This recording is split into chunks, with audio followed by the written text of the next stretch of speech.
Buenos días amigos, en el día de hoy vamos a ver el costo promedio ponderado del capital o WACC por sus siglas en inglés. En esta oportunidad tenemos que hablar de una receta como tal. Una receta que implica el conocimiento sobre cuáles son las fuentes de financiación que tiene un proyecto o una empresa en particular. En cuanto a fuentes de financiación, nosotros tenemos dos fuentes de financiación como tal. La primera de ellas son los socios, claramente, los accionistas. Y la otra, obviamente, son los acreedores. Son dos fuentes de financiación. Esas dos fuentes, los socios y los acreedores, son los que aportan los recursos para poder ejecutar nuestro proyecto de inversión para nuestra empresa en particular. Entonces lo primero que tenemos que sacar es qué porcentaje de recurso están aportando cada uno de estos agentes al interior de la organización. Para ello, pues hagámoslo mediante un ejemplo. Supongamos una empresa cuyo total son 180 millones de pesos. Y supongamos que estos 180 millones de pesos, pues los acreedores, los bancos como tal, colocaron 95 millones de pesos. Ya sabemos que la diferencia entre los 95 y los 180, pues es lo que tienen que poner los socios, que son los otros aportantes en esta ecuación. Para poder saber el porcentaje de cada uno de ellos, pues simplemente lo único que tengo que hacer es dividir lo que aportan cada uno sobre el total aportado. Y así obtengo que en este caso en particular, del 100%, el 47.22 fue aportado por los socios y el 52.78 fue aportado por los acreedores. Ya ahí en este caso pues ya tendría como primer ingrediente pues los porcentajes con los cuales tanto bancos o acreedores o socios están dentro de nuestro proyecto de inversión. Ya lo que sigue es encontrar el costo de cada uno de estos dos fuentes de financiación. En el caso del costo de la deuda, ya en otro video tenemos un ejercicio mucho más complejo con tablas de amortización. Les sugiero ir a verlo para ver un costo de la deuda mucho más, digamos, más específico, más explícito de cómo se saca. Pero digamos que hay una forma rápida y sencilla de sacarlo. Cuando usted tiene un costo de la deuda, el costo de la deuda es fácil porque simplemente usted va al banco y el banco le dice, oiga, yo le voy a cobrar una tasa de interés, por decir algo, del 15% efectivo anual. Cuando yo tengo ese 15% efectivo anual, el costo de la deuda como tal, lo que yo tengo es que ese costo de la deuda se refiere a los gastos financieros, producto de dicha deuda. Y esos gastos financieros se van a causar en nuestro estado de resultados, haciendo que la utilidad antes de impuestos sea más pequeña. ¿Qué pasa? Que cuando la utilidad antes de impuestos es más pequeñita, lo que ocurre es que yo pago menos cantidad de impuestos. Se crea una cosa que se llama un escudo fiscal. Y hay una forma rápida de verlo.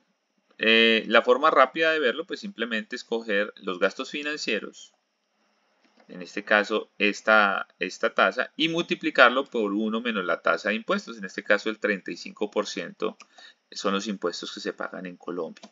En ese orden de ideas, de ese 15% realmente yo estoy pagando el 9.75 en términos reales por efectos de ese escudo tributario que me hace pagar menos impuestos.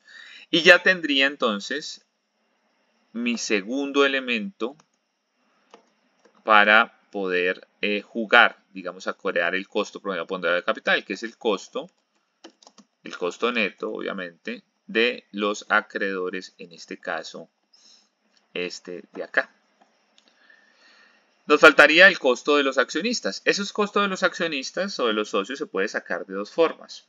Una de forma externa al proyecto y otra de forma interna al proyecto. La forma externa al proyecto usualmente lo hacen con la tasa de interés de oportunidad, que es un concepto. Ese concepto básicamente de tasa de interés de oportunidad es la mejor tasa a la cual usted como inversionista tiene acceso como tal. Es decir, hay un socio que se va a meter en un proyecto nuevo, pues lo único que hace es mirar cuál es el mejor proyecto que él tiene y que efectivamente está ejecutando y que efectivamente está rentando y le exige esa rentabilidad a ese nuevo proyecto. Esta es la forma en la cual de forma externa se encuentra ese costo de los socios. Ahora, de forma interna, existe un modelo que se llama el Capital Access Price Model o modelo para la elaboración de activos de capital. Este modelo, diseñado para mercados extremadamente eficientes como el de Estados Unidos, pues nos dice que la rentabilidad del accionista, la renta del accionista, va a depender de varios elementos, ese costo del accionista. El primero de esos elementos es la renta libre de riesgo.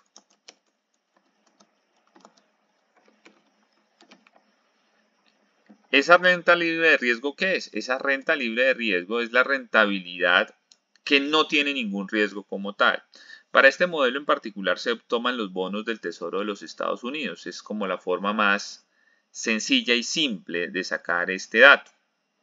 Entonces usted se mete a internet, se va a una página de finanzas y busca cuál es la rentabilidad que están ofreciendo en este momento los bonos del tesoro de largo plazo, porque obviamente estas inversiones son de largo plazo, los Estados Unidos en sus Treasury Bonds, es el nombre de esto. O sea, una página, digamos, educativa de finanzas, como puede ser la página del señor Damodaran, y allá va a encontrar esa rentabilidad libre de riesgo. Supongamos acá para efectos del cálculo rápido y no entrar a buscar, que esa rentabilidad libre de riesgo se ubica en el 3% efectivo anual.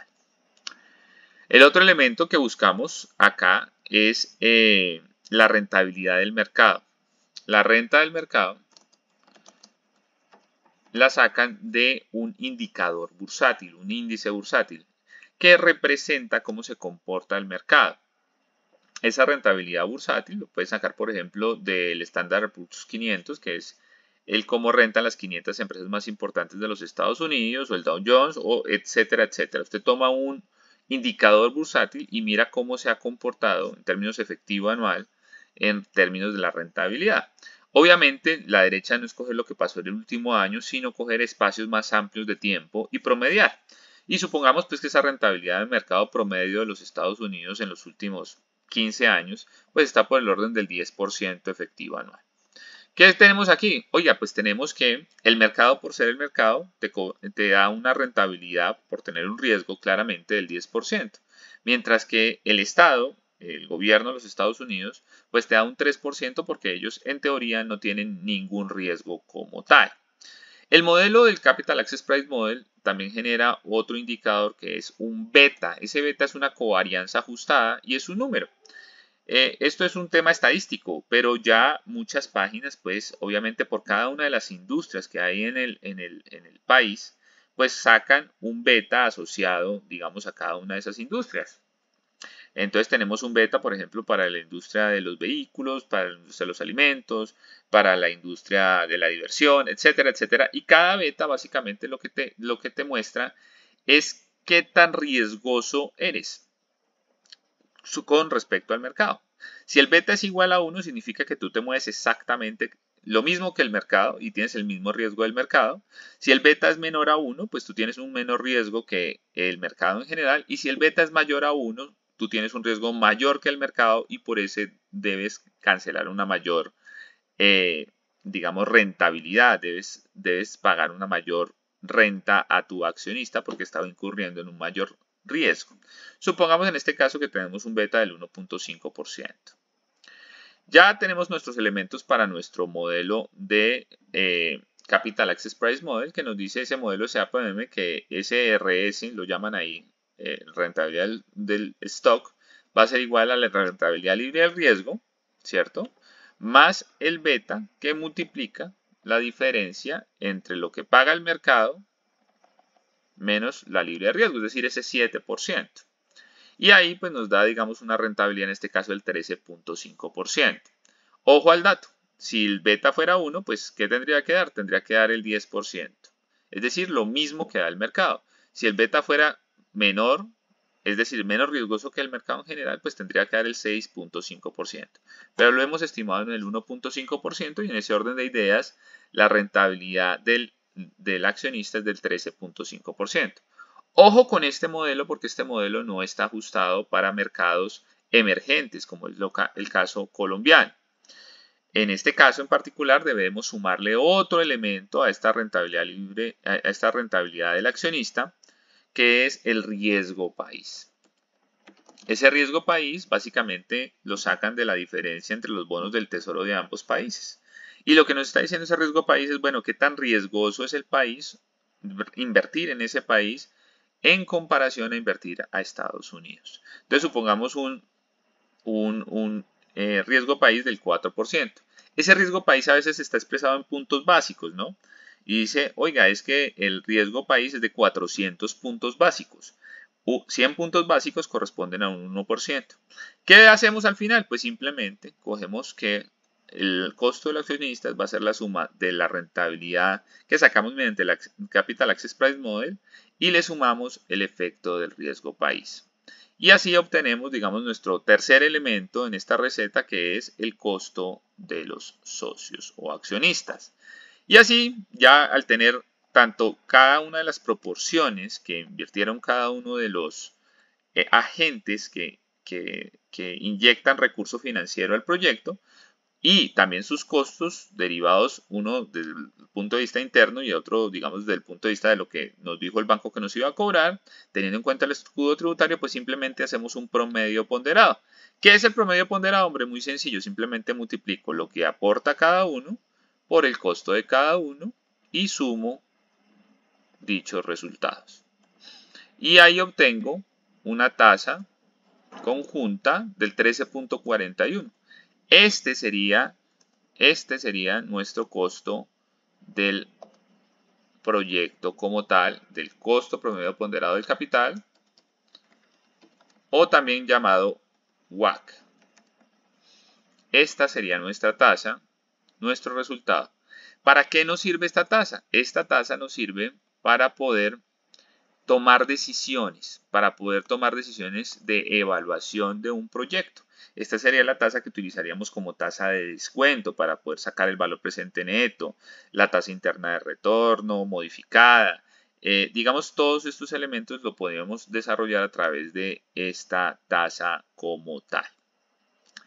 Y no siendo más, me despido, espero que les haya servido el video como tal.